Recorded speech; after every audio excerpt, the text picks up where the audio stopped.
Media మిత్రులకు నమస్కారం.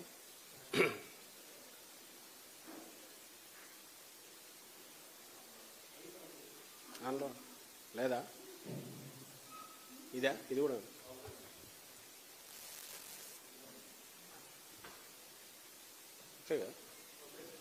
Okay. Media మిత్రులకు నమస్కారం. ఈరోజు బీజేపీ అగ్రనాయకులు కేంద్ర హోంమంత్రి అమిత్ షా మన రాష్ట్రానికి వచ్చి రాష్ట్ర ప్రభుత్వం మీద, జగన్మోహన్ రెడ్డి గారి పాలన మీద విపరీతమైన అంటే బేస్లెస్ ఆరోపణలు చాలా చేశారు. ఆ ఆరోపణలు అందులో వాటిలో పసలేదు. దాదాపు మేము అధికారంలోకి వచ్చిన రోజు నుంచి తెలుగుదేశం పార్టీ ఏదైతే ఒక వర్చువల్ వెల్లనీలాగా తయారు చేసి చూపాలనుకున్నారు, అవాస్తవికమైన ఒక ఇమేజ్ ఏదైతే రాష్ట్ర ప్రభుత్వానికి సంబంధించి, జగన్మోహన్ రెడ్డి గారికి సంబంధించి, మా పార్టీకి వైఎస్ఆర్సీపీకి సంబంధించి చూపాలని ప్రయత్నం చేస్తూ వచ్చారు. అవాస్తవికమైనది ఎందుకంటున్నానంటే, కనీసం సంవత్సరం రెండేళ్ళు పాలన అయిన తర్వాత అయినా సరే ఏదో ఇంత జరిగింది ఏదో అని చెప్పడానికి అవకాశం ఉంటుంది. అట్లా కాకుండా వచ్చిన రోజు నుంచే మొదలుపెట్టి ఇంకా ఏం మొదలు పెట్టకముందే ఇది జరుగుతోంది, అది జరుగుతుంది, అవినీతి, అక్రమాలు, గూండాయిజం, హత్యలు, మానభంగాలు, ఇంకా ప్రపంచంలో ఉండే చెడు అంతా ఇక్కడ ఉందన్నట్టు చంద్రబాబు నాయుడు ఆయన పార్టీ ఏదైతే మొదలుపెట్టి చేశారో, మధ్యలో కరోనా 2 ఏళ్ళు వచ్చింది, అవన్నీ కూడా కలుపుకొని అమిత్ షా గారు కూడా మొత్తం అవే వల్లే వేశారు ఈరోజు వచ్చి. సరే, సహజంగానే ఒక కూటమిగా వాళ్ళు ఏర్పడ్డారు కాబట్టి, కూటమి కర్తవ్యము, దాంట్లో పార్టీ పార్ట్నర్ కాబట్టి ఇక్కడికి వచ్చాక ప్రభుత్వాన్ని విమర్శించాలి. ప్లస్ భారతీయ జనతా పార్టీ జాతీయ పార్టీ వాళ్ళకుండే విధానాలు వాళ్ళకుంటాయి. మా పాలనలో కానీ జగన్మోహన్ రెడ్డి గారి ప్రభుత్వం పనితీరుకు సంబంధించి వాళ్ళు అనుకుంటున్న అవకతవకలు ఏదైనా ఉంటే ఎత్తి చెప్పడంలో తప్పు లేదు. అలా కాకుండా చంద్రబాబు నాయుడు గారు ఏం చెప్తున్నారో మొత్తం అవి వేయడంలో భాగంగా మిగిలినవన్నీ రొటీన్ మామూలు రొడ్డకొట్టుడు వరుసగా చెప్పే వాటి గురించి మాట్లాడట్లా. కానీ అవినీతి గురించి మాట్లాడినారు. జగన్మోహన్ రెడ్డి గారి ప్రభుత్వం వచ్చినప్పటి నుంచి అవినీతిలో కూరుకుపోయిందని, దానికి సంబంధించి మేము దీన్ని కూల్చేస్తాం కూటమి వచ్చని. రాష్ట్ర ప్రభుత్వం ఈ 5 ఏళ్లలో 2 ఏళ్లు కరోనా టైం తీసేస్తే, సంక్షోభం టైం ఎప్పుడైతే యాక్టివిటీ అంతా నిల్లుందో, ఏదైనా యాక్టివిటీ అంటూ ఉంటే ప్రభుత్వం దానిని కరోనా మహమ్మారిని ఎదుర్కోవడానికి చేపట్టిన చర్యల మీద అయ్యే ఖర్చులు కానీ, ఆ టైంలో కూడా సంక్షేమ కార్యక్రమాలు వదలకుండా పూర్తిగా ఏ ప్రామిస్ చేశామో దాని ప్రకారం జరపడం ద్వారా కానీ ఈ యాక్టివిటీ తప్ప, ఆ ప్రాసెస్లో దేశంలోనే ఒక రోల్ మోడల్గా తయారైన స్టేట్ మంది. మిగిలిన వాళ్ళు కూడా ఎస్ ఇక్కడ కరెక్ట్గా ప్రభుత్వం ఏం చేయాలనో అవన్నీ చేస్తున్నారు, వైద్యపరంగా అలాగే ఆదుకోవడం పరంగా, అలాగే అది విస్తరించకుండా ఎక్కడికెక్కడ కట్టడి చేయడంలో కానీ ఈవెంట్లో అన్నింటిలో రోల్ మోడల్గా ఉందని కూడా అందరూ గుర్తించారు. ఈ కరోనా టైంలో కూడా యాక్టివ్గా ఉన్న ప్రభుత్వం ఏదైనా ఉంటే ఆంధ్రప్రదేశ్ ప్రభుత్వం ఒకటే, మన రాష్ట్రం ఒకటే. ఇక్కడ ఈ ఎవరు డిస్ప్యూట్ చేయండి ఒక డీబీటీ ద్వారానే 2,70,000 కోట్లు మనం ఈ 4 ఏళ్ల 8 నెలల్లో 10 నెలల్లో పూర్తిగా కిందికి నేరుగా మహిళల అకౌంట్లలోకి, బెనిఫిషరీస్ లబ్ధిదారులైన కుటుంబాలకు సంబంధించి మహిళల అకౌంట్లలో చేర్చాం.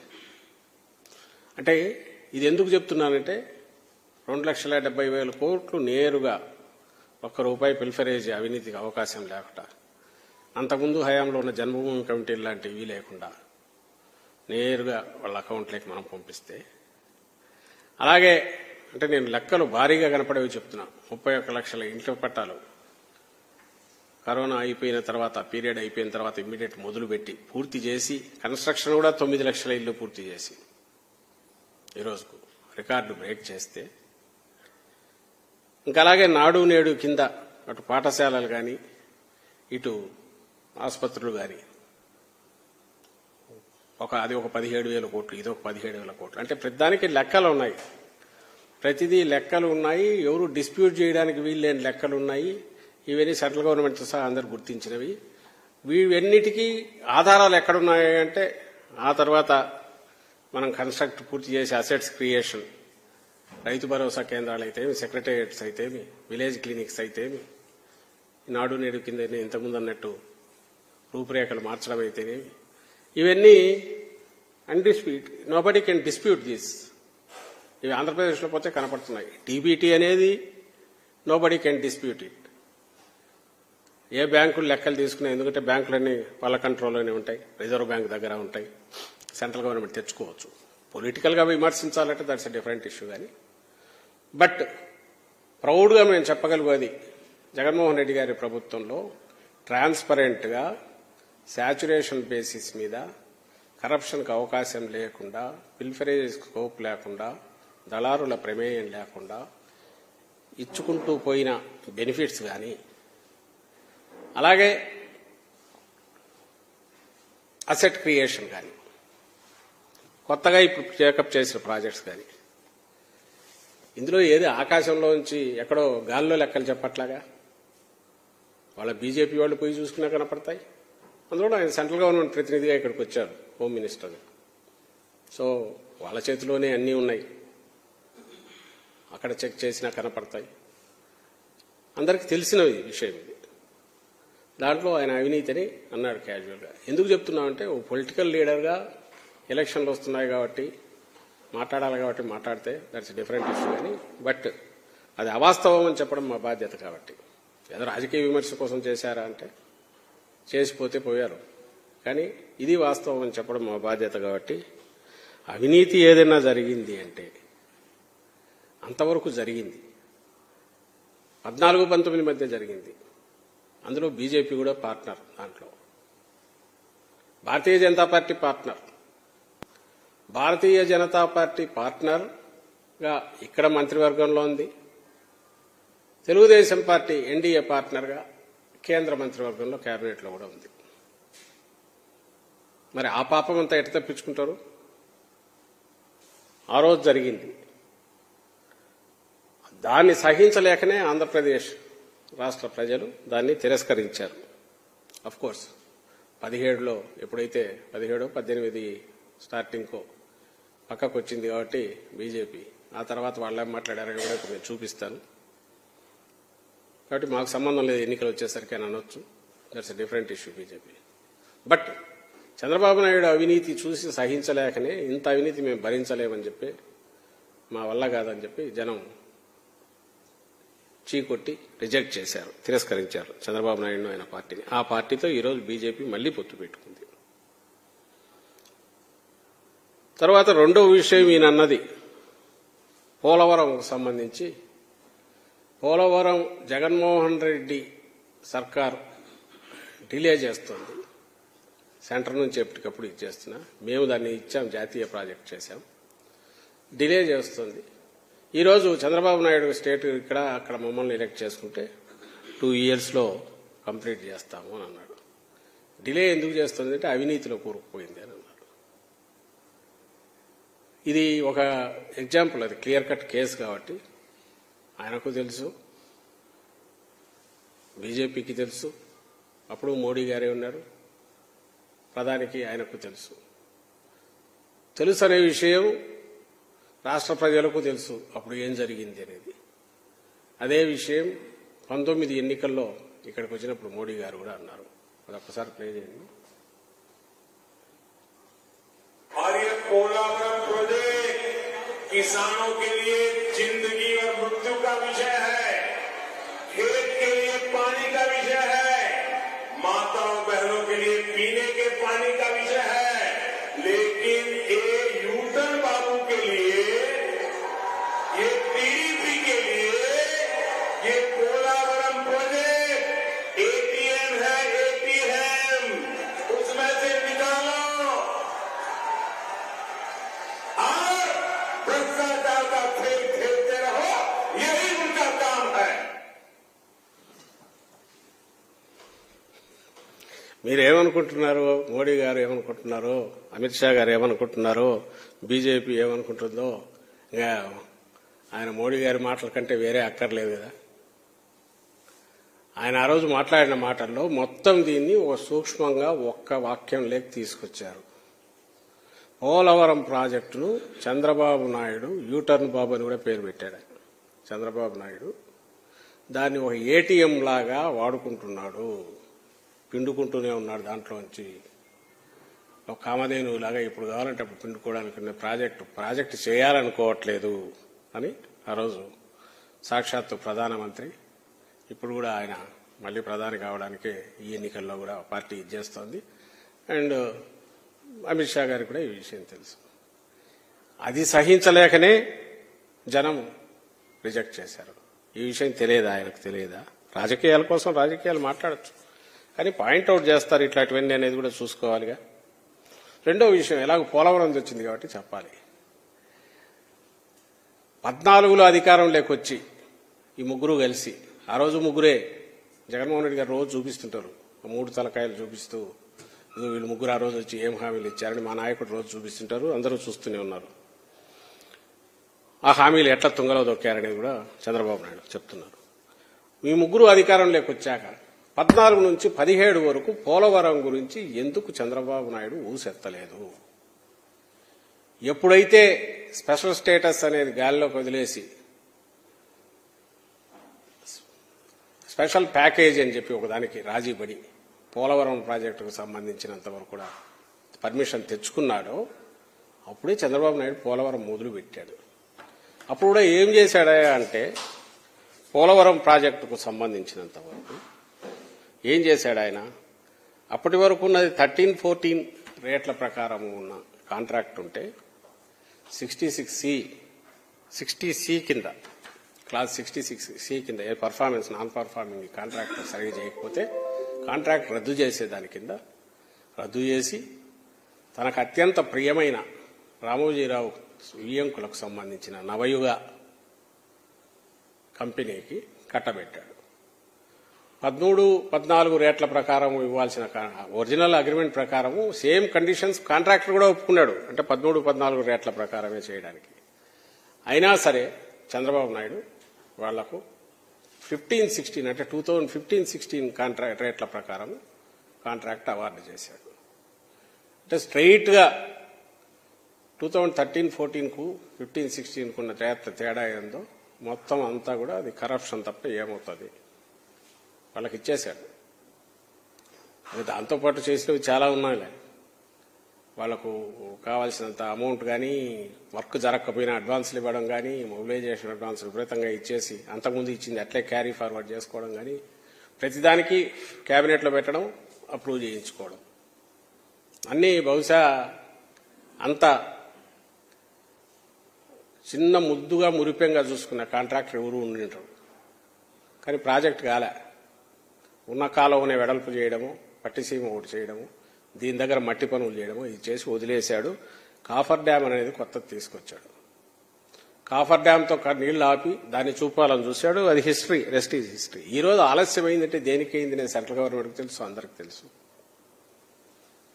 ఆ రోజు ఆయన చేసిన పాపం, చంద్రబాబు నాయుడు చేసిన పాపం, నాట్ ఓన్లీ పోలవరం తెచ్చుకొని తన ఆదాయం కోసం చూసుకోవడం, కాంట్రాక్టర్ తన వాడిని పెట్టి అడ్డంగా ఇంతకుముందే ఆయన మోడీ గారి మాటలో చెప్పినట్టు ఏటీఎం లాగా వాడుకోవడం తప్ప ప్రాజెక్టు పూర్తి చేయాలని చేయలే. దాంతోనే ఏం చేశాడు? స్పిల్ ఛానల్ తీయడం కానీ, అంటే వాటర్ డైవర్ట్ చేయడం చేయకుండా, కాఫర్ డ్యామ్ సగం కట్టి అది కూడా పూర్తి చేయకుండా, ఓ పక్క సెంట్రల్ సిడబ్ల్యూసీ వాళ్ళు కానీ పైనుంచి కానీ 35 మీటర్స్ వరకు మీరు పూర్తి చేసేసి R&R కూడా పూర్తి చేసి కాఫర్ డ్యామ్ క్లోజ్ చేయండి, సో దట్ అక్కడ వాటర్ ఇదైనా కూడా ఇది కాదంటే దాని జోలికి పోలే. ఎందుకంటే అది కనపడేది కాదు, తనకు పేరు రాదు. అందువల్ల కాఫర్ డ్యామ్ పూర్తి క్లోజ్ చేయాల్సి అది మునుగుతాయి కాబట్టి వాళ్ళకు పే చేయాల్సింది చేయలే. నీళ్లు డైవర్ట్ కావడానికి స్పిల్ ఛానల్ కానీ దాని వైపు డైవర్షన్ కోసం ఇచ్చేయకున్నాడు. వాటర్ ఎక్కువ వచ్చింది, ఇది పూర్తి చేయనందులో వచ్చి డయాఫ్రమ్ వాల్ దెబ్బతింది. అదేది మేము రాగానే జరిగింది. ఇది అప్పుడు వరదల్లో వచ్చిన వరదల్లో బాధ్యుడు ఎవరు? ఆయన. దానివల్ల జరిగిన డిలే అని సెంట్రల్ గవర్నమెంట్లో అందరికీ తెలుసు, ఇంక్లూడింగ్ అమిత్ షా గారికి తెలుసు, మోడీ గారికి తెలుసు. ఎందుకంటే మన ముఖ్యమంత్రి గారు ఎప్పుడు వెళ్ళినా వీళ్లే డిసైడింగ్ కాబట్టి కలిసినప్పుడల్లా వాళ్లకు రిక్వెస్ట్ చేస్తూ స్పెషల్ స్టేటస్ గురించో దీని గురించో అక్కడ చెప్తూ వస్తున్నారు. దానికంటే ఇంకా అప్పటికి ఇప్పటికీ చెప్పాలి కాబట్టి జగన్మోహన్ రెడ్డి గారు వచ్చారు, ఇక ఏం చేశారయ్యా అంటే రివర్స్ టెండరింగ్కి వెళ్ళి 850 కోట్లు సేవ్ చేశారు. దాని నుంచి ఒరిజినల్ పోలవరం కాంట్రాక్ట్ నుంచి వాళ్ళనే పెట్టి ఈయన కూడా ఏటీఎం లాగా ఏం పిండుకోలే, పిండలే. రివర్స్ టెండరింగ్కి పోయి 850 crores సేవ్ చేశారు. ఇది జగన్మోహన్ రెడ్డి గారు చేసింది. అలాగే స్పిల్వే పూర్తి చేసి spill channel complete in all respect పూర్తి చేసి ఆ తర్వాత ఇప్పుడు డయాఫ్రమ్ క్లోజ్ మన ఇదైతే తప్ప కాఫర్ డ్యామ్ పూర్తి కాదు, డయాఫ్రమ్ వాల్ క్లోజ్ చేసే పని అది ఇప్పుడు ఏదో మొదలు పెడతారు. దానివల్ల డిలే. ఈయన చెప్పినట్టు అమిత్ షా గారు 2 ఏళ్లలో వీళ్ళు ఏం అవసరం లే, వీళ్ళు ఫండ్స్ సరిగా ఇస్తే సెంటర్ నుంచి 2 ఏళ్ల కంటే ముందేగా వీలైతే ఒక 5-6 నెలల ముందే జగన్మోహన్ రెడ్డి గారు పూర్తి చేసి చూపిస్తారు. ఆ శక్తి ఉంది. ఇప్పుడు ఇన్నాళ్లలో చేసిన వర్క్లోనే ఆ ప్రోగ్రెస్ కనిపిస్తుంది. రెండో విషయం ఇంకా ఇంతకంటే వింత ఏంటంటే వీళ్ళ మధ్య పొత్తు కుదిరింది ఎట్లా స్టేట్ను దెబ్బ కొడుతుంది అనేది చెప్తా.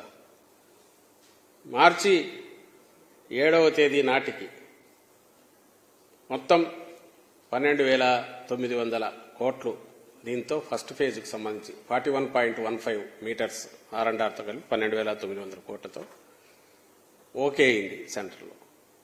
దానికి సంబంధించి కేబినెట్ నోట్ కూడా రెడీ అయింది March 7th. మన కర్మగాలి ఇంతలో పొత్తు కుదిరింది. ఇంకా ఆ తర్వాత ఈ శక్తులు పోయి ఏం చేసాయో తెలియదు. తర్వాత 3 కేబినెట్ మీటింగులు జరిగాయి సెంటర్లో, కానీ అది మాత్రం బయటకు రావట్లా. ఏం జరిగింది వీళ్ళ పొత్తు వల్ల కానీ అంటే ఇదిగో ఇది జరుగుతోంది. ప్రభుత్వానికి జగన్మోహన్ రెడ్డి గారు ఉన్నంత వరకు ఎట్లా వీళ్ళు అపోజిషన్లో ఉన్న పొత్తుకు ముందు నుంచి కూడా అదే చేసేవాళ్ళు. ఎక్కడ రావాల్సిన సెంటర్ నుంచి రావాల్సినవి రాకూడదు, అప్పు పుట్టకూడదు, రాష్ట్రం అభివృద్ధి చెందకూడదు. తెలుగుదేశం పార్టీ నాయకులు ఏం చేస్తున్నారయ్యా అంటే బీజేపీతో పొత్తు పెట్టుకుని ఇదిగో ఈ పనులు చేస్తున్నారు. ఇప్పుడు పోలవరం ప్రస్తావన వచ్చింది కాబట్టి దానికి సంబంధించి కూడా ఈ పాపం కూడా వీళ్లదే అని గుర్తు చేయక తప్పదు. లేకపోతే ఇప్పటికి March 7th అంటే April 7th కరెక్ట్ 2 months దాటింది. అలాగే ఇంకా రీయింబర్స్మెంట్ మనమేమన్నా అక్కడి నుంచి వస్తే చేయట్లే చంద్రబాబు లాగా 2,700 కోట్లు ఇంకా పెండింగ్ రీయింబర్స్మెంట్ సెంటర్ నుంచి ఉంది. అంటే స్టేట్ ఎక్కువ పెడుతోంది. స్టేట్ పెట్టి సెంటర్ నుంచి రావడం కోసం వెయిట్ చేసే పరిస్థితి ఉంది. సో పోలవరం ప్రాజెక్టు సిన్సియర్గా ఎవరు పూర్తి చేయాలనుకుంటున్నారంటే జగన్మోహన్ రెడ్డి గారు పూర్తి చేయాలనుకున్నారు. మళ్ళీ ఆయన వస్తేనే పూర్తి అవుతుందని జనానికి తెలుసు. ఓన్లీ థింగ్ ఈజ్ సెంట్రల్ పరిధిలో ఉంది జాతీయ ప్రాజెక్టు. నిజంగా పూర్తి చేయాల్సింది వాళ్ళు, ప్రత్యేకంగా ఇప్పుడు హామీ ఇవ్వడం కాదు. యాక్ట్లోనే ఉంది R&Rతో సహా మొత్తం పూర్తి చేయాలని. కాబట్టి తిరిపివేయడమో లేదంటే దానం ధర్మమో కాదు. కానీ రాజకీయం పొత్తు కుదిరింది కాబట్టి నొక్కుతున్నారు, నొక్కేటట్టు ఇక్కడి నుంచి ప్రయత్నాలు చేస్తున్నారు. సో లోపం పాపం ఏదైనా ఉంటే చంద్రబాబుది, లేదా ఆయన ఒత్తిడికి గురవుతున్న సెంట్రల్ బీజేపీ నాయకులది, అక్కడున్న ఇంకా ప్రముఖులు దేవుడితో అదే అవుతుంది అనేది గుర్తుంచుకోవాల్సిందిగా నేను కోరుతున్నాను. తర్వాత దీనికి సంబంధించినంత వరకు రెండవది ఆయన చెప్పిన దాంట్లో ఇంకొక పాయింట్ వచ్చి తెలుగు భాష గురించి కొంచెం ఎక్కువ మాట్లాడారు.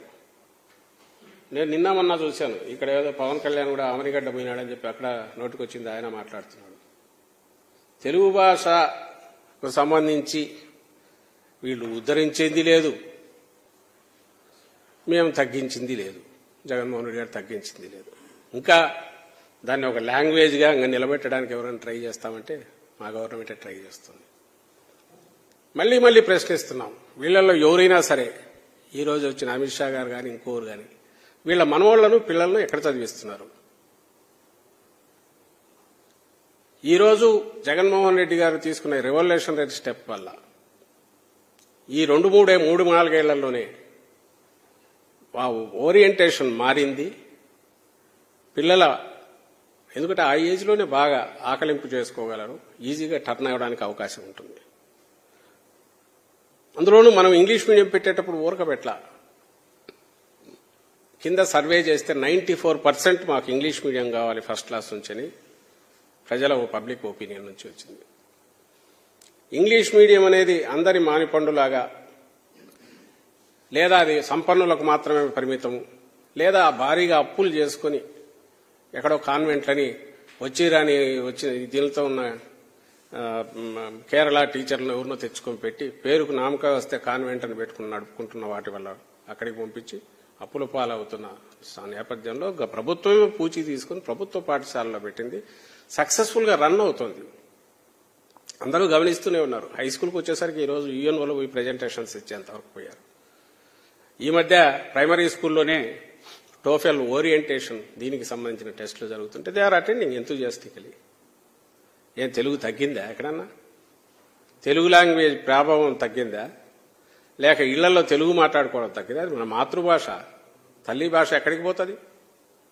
ఇళ్లలో అదిగాక ఏం మాట్లాడతారు? బహుశా బాగా డబ్బులు ఉండేవాళ్ళు ఏమన్నా మనం ఏమంటాం మెట్రోస్లోనో మెట్రో సిటీల్లోనో అలాంటి చోట పెద్ద పెద్ద ఇళ్లలో కూడా ఇంగ్లీష్ మాట్లాడుకోవచ్చు. కానీ అదొక దీని కింద మామూలు ఊర్లలో తెలుగుగా ఏది మాట్లాడతారు పేరెంట్స్తో కానీ వీటికి సంబంధించినంత వరకు.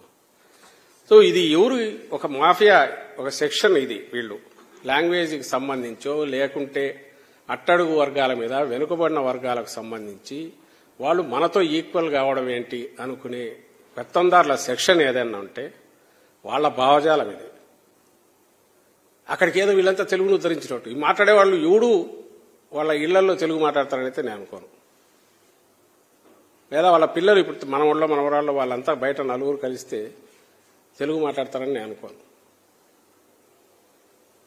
కానీ అది సామాన్య ప్రజానీకానికి వెనుకబడ్డ తరగతులకు కానీ లేదా అల్పాదాయ వర్గాల వాళ్ళకి కానీ అది గన యాక్సెస్ ఇవ్వడం అంటే ఇమ్మీడియట్ మాతృభాష మీద వీళ్ళకి ఎక్కడ లేని ప్రేమ పుట్టుకొస్తుంది. అదేదో రాసి ఇచ్చినట్టున్నారు ఆయన అమిత్ షా గారు కూడా అదే చదివినట్టున్నారు. అలాగే భూమాఫియా దాన్ని కూడా మేము తొక్కేస్తాం నారాదీస్తామన్నాడు.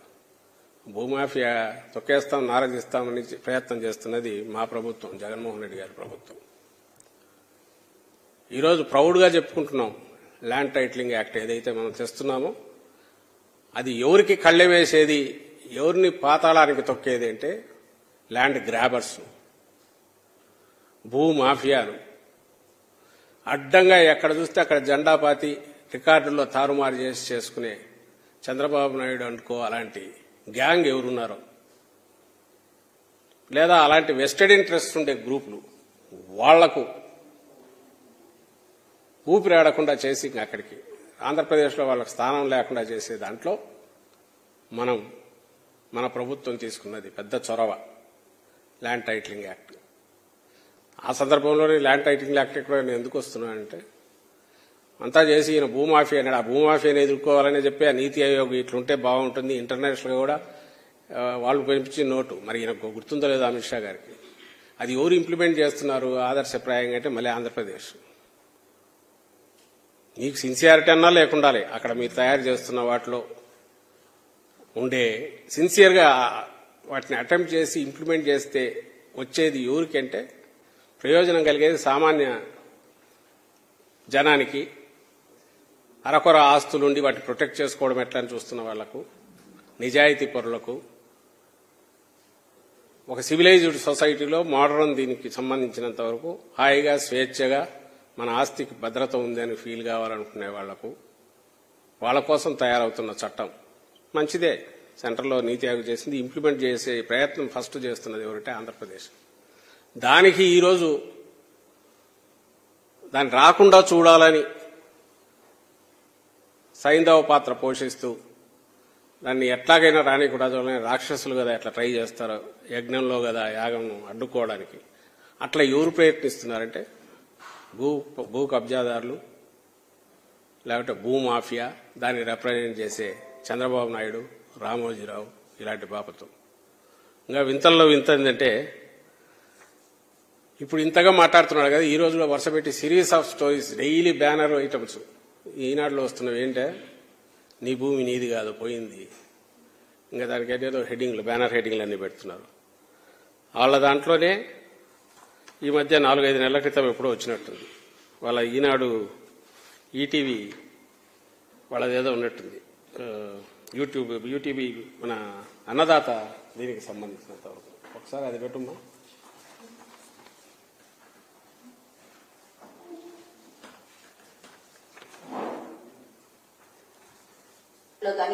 భూ యజమానులకు భద్రత కల్పించే టైటిల్ గ్యారంటీ చట్టం భవిష్యత్తులో రాబోతోంది. ఆంధ్రప్రదేశ్ లో ఇప్పటికే కూడా మీకు భూమి ఉంటే అది పట్టాదారు పాస్ పుస్తకంలో ఆన్లైన్ రికార్డులో గానీ నమోదై ఉంటుంది. ప్రస్తుత విధానంలో ఒక్కోసారి భూమి ఉన్నా సరైన పాస్ పుస్తకాలు లేక లేదా ఇతర హక్కు పత్రాలు లేక రికార్డులో సరైన వివరాలు నమోదు కానందువల్ల భూ యజమానులు ఇబ్బందులు పడుతున్నారు. కానీ కొత్త చట్టాన్ని అనుసరించే భూమి హక్కుదారులు తమ వివరాలను నమోదు చేయించుకోవాల్సి ఉంటుంది. టైటిల్ రిజిస్టర్ లో ఎవరి పేరుంటే ఆ వ్యక్తినే భూ యజమానిగా పరిగణించి ప్రభుత్వం ఆ భూమికి గ్యారంటీ కల్పిస్తుంది. టైటిల్ గ్యారంటీ చట్టం పూర్తి వివరాల గురించి హైదరాబాద్ కు చెందిన ప్రముఖ భూ చట్టాల నిపుణులు ఎం సునీల్ కుమార్ నుంచి తెలుసుకుందాం. అంతేకాదు, ఈ రికార్డులో ఉన్న వివరాలకి గవర్నమెంటే గ్యారంటీ ఇస్తుంది. ప్రభుత్వ హామీ ఉంటుంది కాబట్టి ఆ రిజిస్టర్ లో మన పేరు వచ్చిన తర్వాత కూడా ఏదన్నా కష్టం నష్టం కలిగి ఆ భూమి మీద హక్కు కోల్పోవాల్సి వస్తే కనుక ఇన్సూరెన్స్ డబ్బులు వస్తాయి. దాన్ని టైటిల్ ఇన్సూరెన్స్ అంటాం. ఈ రోజున మనం ఒక కారు కొనుక్కున్నప్పుడు, ఒక బైక్ కొనుక్కున్నప్పుడు ఇన్సూరెన్స్ చేయిస్తాం. ఆ కారుకో బైక్ మన ప్రమేయం ఉన్నా, మన తప్పున్నా లేకున్నా ఏదైనా నష్టం జరిగితే ఇన్సూరెన్స్ కంపెనీ వాళ్ళు కొంత డబ్బు చెల్లిస్తారు. కానీ మన జీవితాంతం కష్టపడే డబ్బులతోటి ఒక ప్లాట్ ఇంత పొలము కొనుక్కుంటే ఒకవేళ అది చిట్టులో ఉండిపోయింది, ఆ తర్వాత తెలుస్తుంది అది ప్రభుత్వ భూమని, ఆ తర్వాత తెలుస్తుంది అసైన్మెంట్ భూమని, లేదా డబ్బులు రిజిస్ట్రేషన్ జరిగింది అని. ఏదైనా నష్టం జరిగితే మొత్తం డబ్బులు మొత్తం మనం పూర్తిగా కోల్పోవాల్సి వస్తుంది. కానీ ఈ టైటిల్ గ్యారంటీ వ్యవస్థ కనుక ఉండి మన టైటిల్ కి ఏమైనా ఇబ్బంది కలిగితే ఇన్సూరెన్స్ కంపెనీ వాళ్ళు డబ్బులు చెల్లిస్తారు. గుడ్. ఎట్లుంది రామోజీరావు? మీదే, కానీ బహుశా మాకు దొరికిందని తెలిసినట్టుంది. తీసేసినారట ఇప్పుడు యూట్యూబ్ నుంచి, ఇప్పుడే తొలగించినారు. ఎంతసేపు అయింది? ఇప్పుడేనా 20 minutes అయింది. ఉప్పు అని తినట్టుంది.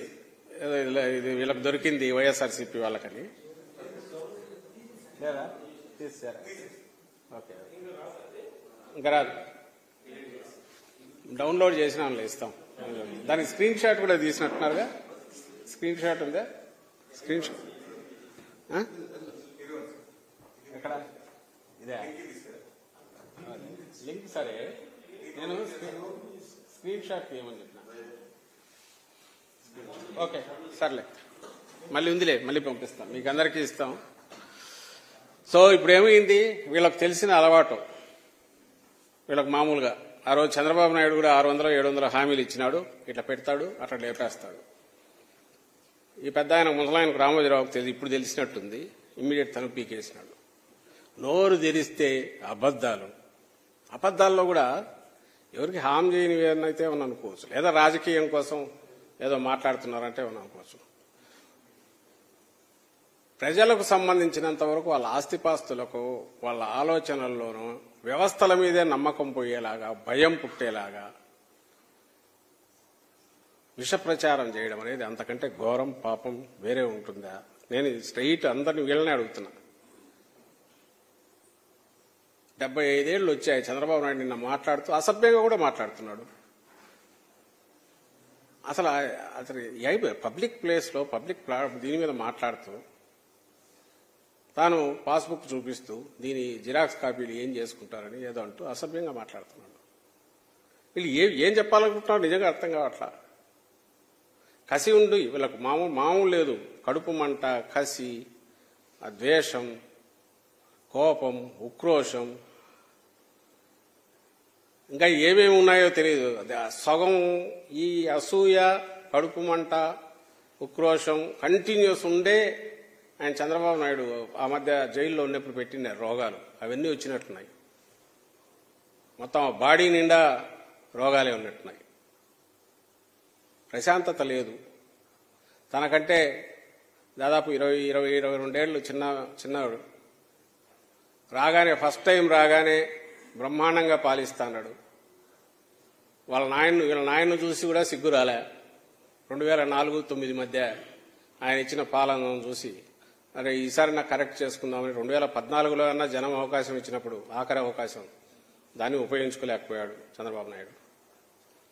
ఇప్పుడు రాజశేఖర రెడ్డి గారి కొడుకు ఈయన పాలన చూసి ఏమైనా నేర్చుకుంటాడంటే నేర్చుకోకపోగా ఇంకా అంటే పెడదారి పట్టిన బ్రెయిన్ ఎక్కడికి పోతుంది అంటే ఒక అబ్సెషన్ వచ్చేసి ఎట్లాగైనా ఈయన ఎండ్ చూడాలి, ఈ పాలనను ఈయన వీలైతే ఎండ్ చూడాలనేది కూడా లోపల ఉన్నట్టుంది. అందుకే ఈ మధ్య కూడా అది కూడా అంటున్నాడు, చంపితే ఏమవుతుంది ఇట్లాంటి క్వశ్చన్లన్నీ, రాళ్లతో కొట్టండి అంటున్నాడు.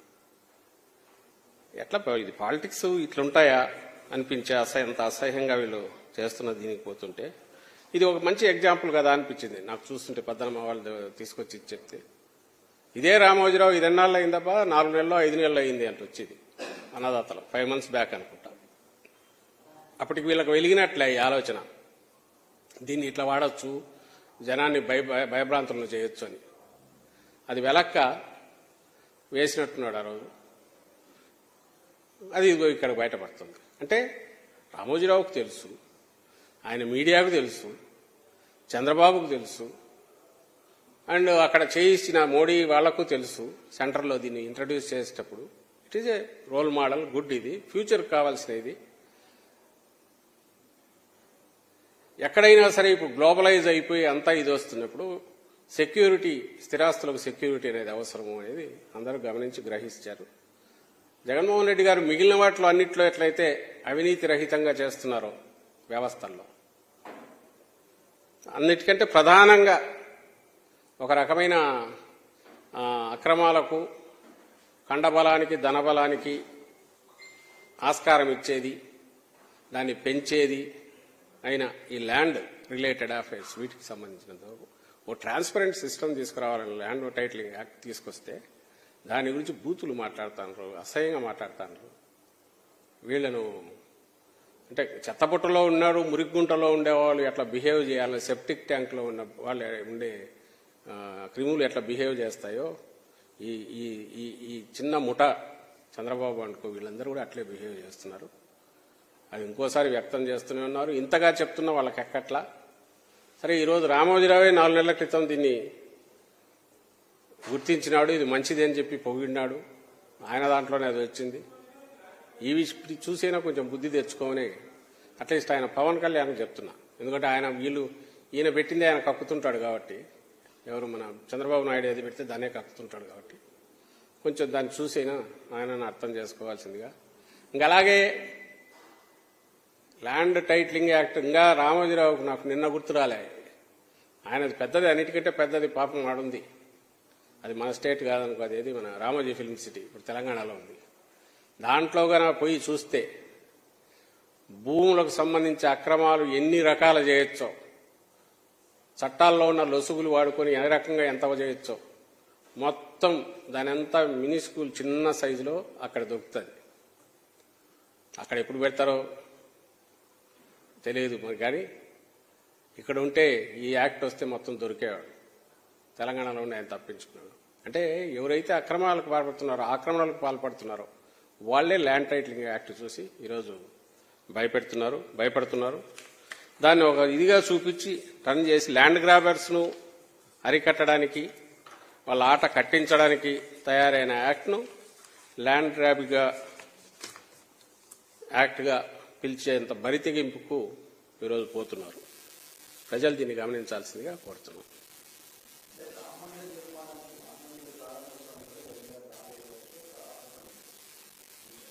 దానికి దీనికి ఏం సంబంధం ఏముంది?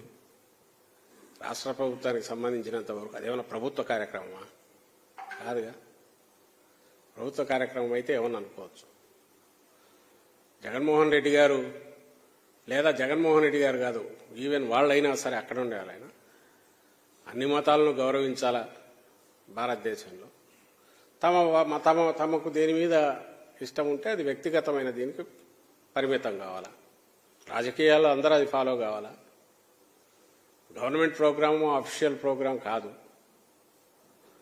దానికి సంబంధించినంత వరకు ఈరోజు వచ్చి వాళ్లకున్న ఉద్దేశాలు దీని ద్వారా ఏదో మెసేజ్ పంపించి 4 ఓట్లు కొట్టుకోవాలని చూస్తే అది బూమరాంగ్ అవుతుంది తప్ప దానివల్ల వాళ్ళకు వచ్చేది ఏమో అడిషనల్గా ఏమి ఉండదు. ఇర్రెలవెంట్ అది. దానికేం ఆ క్వశ్చన్కి అర్థము లేదు, పర్థము లేదు. ఫలానా దగ్గరికి ఎందుకు పోలేదంటే ఏం చెప్తారు? ఈవెన్ హిందూ మతం మీద డిపెండ్ ఆ పార్టీలో కూడా కొంతమంది పోకపోయి ఉండొచ్చు, ఎవరికి తెలుసు. దట్ ఈజ్ ఏ ప్రైవేట్ కార్యక్రమం జరిగింది. రాష్ట్రం నుంచి కూడా చాలా మంది పోయి ఉండొచ్చు, ఇప్పుడు పోతుండొచ్చు, కాదని ఎవరనిలే. మన తిరుమల తిరుపతికి పోవట్లా, తిరుమల తిరుపతికి పోతున్నారు. ఈయన పోయారు, ముఖ్యమంత్రి గారు పోయారు, మిగిలిన వాటికి పోయారు. వీళ్ళ దృష్టిలో ఏది అనుకుంటే అదే చేయాలా, తన ఇది నిరూపించుకోవాలా ప్రతి పౌరుడు అంటే తప్పు కదా. అట్లా ఎక్స్పెక్ట్ చేయడం, అడగడం కూడా తప్పు కదా.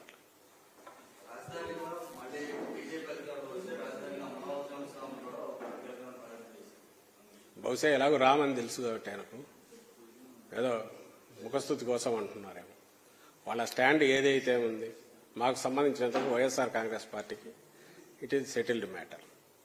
నిజంగా బీజేపీకి అంత కోరిక ఉంటే చంద్రబాబు చెప్పినట్టు వాళ్ళు ఇమ్మీడియట్ 1,00,000 కోట్లు ఏదో ఇస్తామని అంటే అప్పుడు ఎవరైనా ఎక్కడైనా కట్టొచ్చు, అది పెద్ద సమస్య కాదు. అలాంటిది వాళ్ళంతా మొత్తం ఇచ్చింది అప్పుడు 1,500 కోట్లు, నాకు గుర్తుంది. 1,500 కోట్లు ఎంత సెంటర్ నుంచి వచ్చింది రాజధాని కంటే. మరి ఆ అమరావతిలో ఆయన ఎప్పుడు పోయినట్లే అటువైపు కరకట్ట మీద ఒకసారి తీసుకెళ్తే తెలుస్తుంది. ఆ సింగిల్ రోడ్డు మీద పోతే ఎక్కడ ఓ రోడ్డు కూడా కనెక్టివిటీ లేని చోట ఈయన ఊహించిన అమరావతి రాజధాని ఎట్లా కడతాడో, ఎట్లా కట్టాలనుకుంటారో వాళ్ళకి అర్థమవుతుంది పోయి చూస్తే.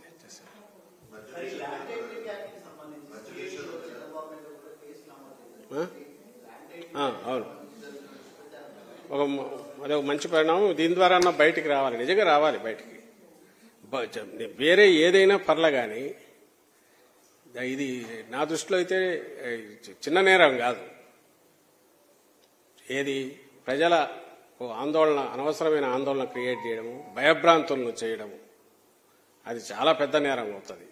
ఖచ్చితంగా నేరస్తులు బయటికి రావాలా, వాళ్ళందరూ శిక్షింపబడాలి. ఇలాంటివి చేయకూడదు. సమాజానికి వ్యతిరేకంగా చేసేది.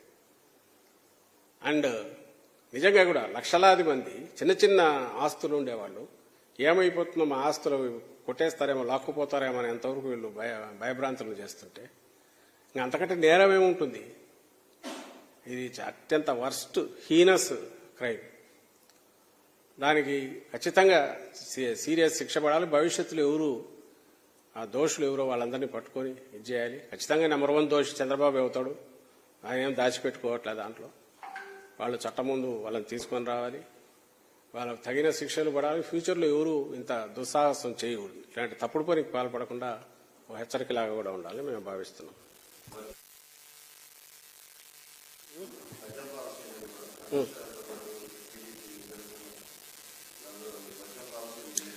అసలు వాళ్ళ ఎక్స్ప్లెనేషన్ ఇవ్వాల్సి, నిజంగా చెప్తున్నాను కదా, 2014లో పొత్తు పెట్టుకొని ఇద్దరు ఆ క్యాబినెట్లో వీళ్ళు, ఈ క్యాబినెట్లో వాళ్ళు సంసారం కూడా కలిసి చేసిన తెలుగుదేశం పార్టీ, భారతీయ జనతా పార్టీ ఇద్దరు కూడా వాళ్ళు ఒక సంజాయిషి, they oh an explanation to the state of AP and people of AP. 2014 నుంచి 17 వరకు ఉన్నట్టుండి ఎందుకు విడాకులు తీసుకున్నారు, ఆ తర్వాత కొట్లాడుకొని మళ్ళీ ఇదెందుకు అయ్యారు, మళ్ళీ ఈ రోజు ఎందుకు కలిశారు? నేను ఫస్ట్ కూడా పొత్తు కుదిరినప్పుడు ఇదే ప్రశ్న వేశాం. ఆ రోజు 17లో ఎందుకు విడిపోయినారు? ఆ రోజు అవినీతి పరులైన వాళ్ళు ఈ రోజు కాకుండా ఎట్లా పోయారు? ఆ రోజు మోడీని బండబూతులు తిట్టిన చంద్రబాబు ఈ రోజు ఎట్లా పెట్టుకున్నాడు? సో వీటికి సంజాయిషి చేయకుండా మళ్ళీ ఏపీ ప్రజల దగ్గరికి వచ్చి అంతా బాగుందన్నట్టు ప్రొజెక్ట్ చేయాలని చూస్తే ఎట్లా? ఆ రోజు చెప్పలా. ఖచ్చితంగా పొత్తు పెట్టుకున్న వాళ్ళు విడిపోయినప్పుడు నిజమైన కరెక్ట్ కారణాలు ప్రజలకు అర్థమయ్యే రీతిలో చెప్పాలా. ఒక్కటి చెప్పలే, రావడం ఇటు పక్కకు జరిగిన నుంచి తిట్టుకోవడం మొదలు పెట్టారు. మళ్ళీ ఈరోజు అంతే క్యాజువల్గా కలుస్తున్నారు. అంతకంటే ఘోరం ఏమైనా ఉంటుందా? రాజకీయాల్లో ఇది దిగజారినట్టే కదా అక్కడికి. కనీసం పబ్లిక్ చూస్తున్నారు, వీళ్ళకి మనం ఎక్స్ప్లెనేషన్ ఇవ్వాలా. ఈరోజు మళ్ళీ ఎందుకు కలిసామో చెప్పాలా. ఈయన మధ్యలో చంద్రబాబు నాయుడు 2018లో 17 తర్వాత పోయి కాంగ్రెస్ సంఖ ఎక్కాడు. ఆ రోజు అది చారిత్రక ఆవశ్యకత అన్నాడు. ఈరోజు ఇది చారిత్రక ఆవశ్యకత అంటే ఏ రోజు నువ్వు ఎటు పెడితే అటు అది చారిత్రక ఆవశ్యకత అవుతుంది. నువ్వు మరుసటి రోజు తూనా బొడ్డు అంటే అది లేదు, పనికిమాల చెత్తలో పడినట్టు. జనం చెవుల్లో ఇంత పెద్ద ఫ్లవర్స్ పెడితే ఎట్లా?